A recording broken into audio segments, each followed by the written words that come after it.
Well, we started as a band in '83, and in hindsight, it wasn't very long, really, but at the time, it seemed like an incredibly long time between the time we started the band and when we actually quit working. It was only 5 years. Yeah, but it did seem like forever. It just seemed like forever.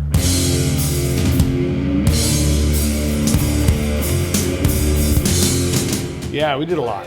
We moved to California. We recorded a couple records. We did a ill-fated U.S. tour. Ill-fated, but it was a real eye-opener to see what the country was like, at least then. And we didn't like it. They had no interest in our long-haired bullshit. Pretty much. Everywhere we went, there was a bunch of skinheads who wanted to kill us. So it was really only 5 years between the time we started the band, and then Dale didn't join until '84, so it was only 4 years for him. Yeah. Huh? Yeah, true. Before we quit working. So, I haven't had a straight job since. Well, we did a West Coast tour that was really ill-fated, where we broke down and didn't really work out. Then we went on a U.S. tour. We went down through the South, and then we decided in '86 we decided we were not going to tour again. That was just stupid. We broke down a lot then too. We broke down a lot. It was just nobody cared, and I don't know what we expected to find out there, but what we found were a bunch of people who wanted to kill us. What about like Calgary or Edmonton on your? They hated us. They did a Canadian tour as well. We played before they did any of the states. Vancouver, Calgary, Edmonton, Winnipeg, Regina hated us. Yeah, they didn't hated us. Care for what we were doing at all. We just kept soldiering on. I was disappointed that people weren't more receptive to what we were doing, but I wasn't willing to try to figure out what it is they wanted. It seemed like, I was just we were definitely more a crap accepted. job and leave it at that. We were more accepted in Seattle, but a little still, more. That was like pretty small. And even there, it wasn't completely. It started taking off for us once we left there. Yeah. A lot better.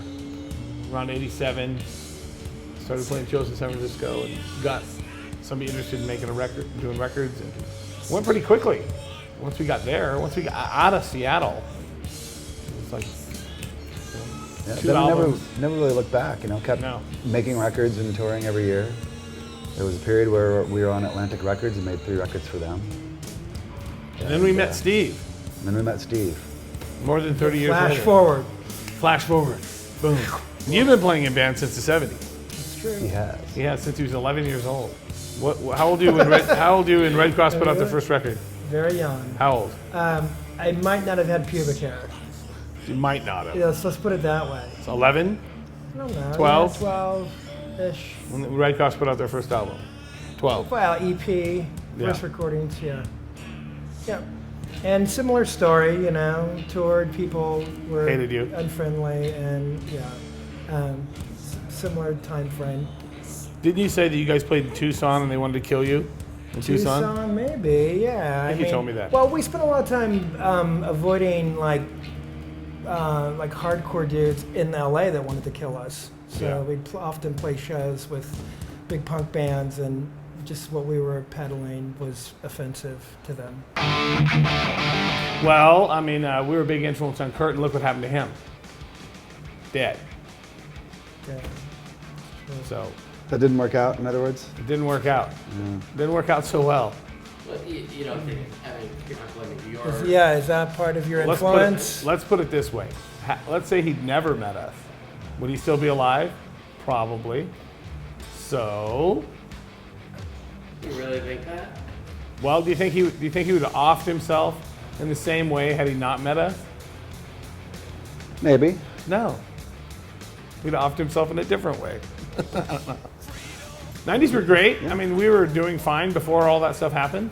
We were keeping our heads above water, and we soldiered through all that. And if there's one thing I've realized is that it's a war of attrition, and if you just don't stop, eventually the assholes fall by the wayside, and you win. That's it, really. That's pretty true. I just watched all this stuff happen, and it really had no effect on me at all. It's just like, I'm not any different than I ever was. I mean, I think the same way I have since I was a teenager, really. If anything, I realized that all those bands I liked when I was a teenager, I wasn't wrong about. They were good, you know? Whether it was, you know, Aerosmith or David Bowie or Black Flag or whoever it was, they were all good. I can't think of any bands that I really loved when I was a teenager that I'm like, oh my God, that's so embarrassing or horrible. Nothing. So, really, I still like all the bands I ever liked. I didn't change the way I thought about anything, really, other than being more sure about what I was doing. It was strange. We went the first time, it was skinheads wanting to kill us, and then the next time we toured, a few years, like 4 years later, all the skinheads had long hair and were wearing Sub Pop t-shirts.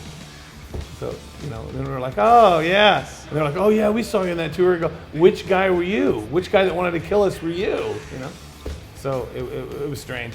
I don't have a sheep-like mentality, like, you know, whatever way the wind's blowing. You know, now everybody's got their hair long. I just doesn't. I never really changed my attitude about any of that. I know you guys didn't.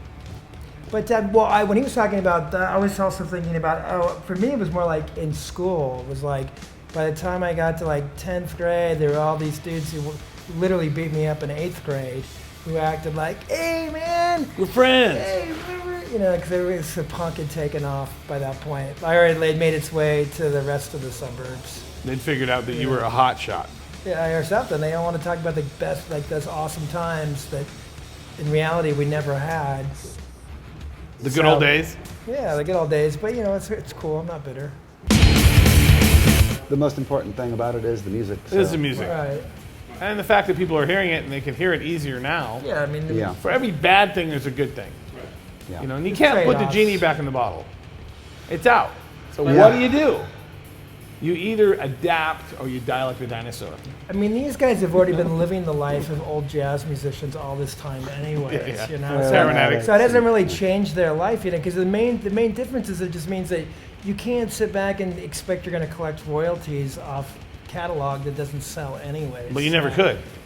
Right. I mean, maybe the Tom Pettys of the world could at one point, but now they're out selling T-shirts like the rest of us, you know.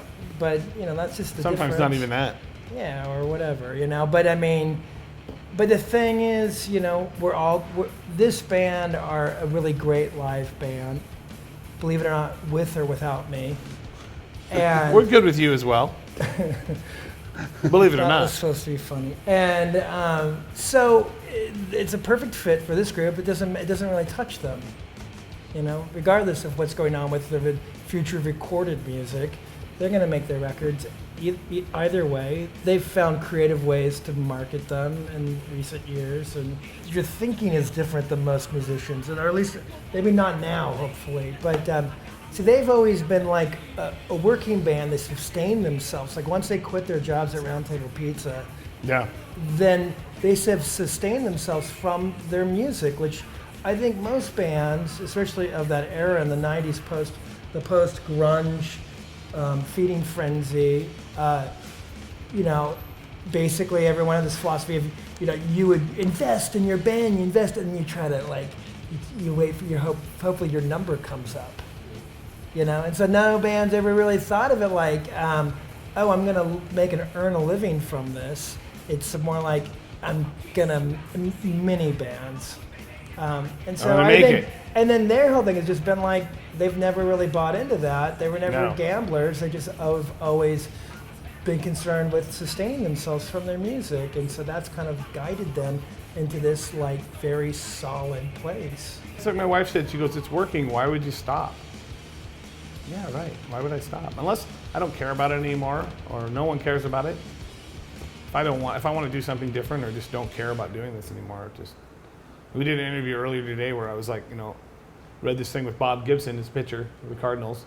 And he said he knew he was done with baseball when he was standing on the mound in front of 40,000 people and thinking about what he was going to do when he got home. Double album. The first album is more traditional, as you would think of an album. The second album is a soundtrack, which is not how you would think of a normal album, which I thought was made for a good double album, the reason we would do it. It's not just a bunch of songs and more than normal, you know. It's a totally different listening experience. Hence the title, which I stole from a John Huston movie. But it was, a lot of work. A lot of people think the soundtrack thing was just stupid and easy to do. That's like, that actually took us longer to do than the other album. Do go out and do a 70-minute set and try to make it as interesting as possible with a long history of music, and just try to put together a set that fits together well, that everybody feels like they don't have to think about when they're playing. I think you get a better show that way. We're not a jukebox. It's like, tonight we're going to play this song, and then tomorrow night we're going to play that. That doesn't attract me. I have no interest in that at all. It's more like a performance art thing.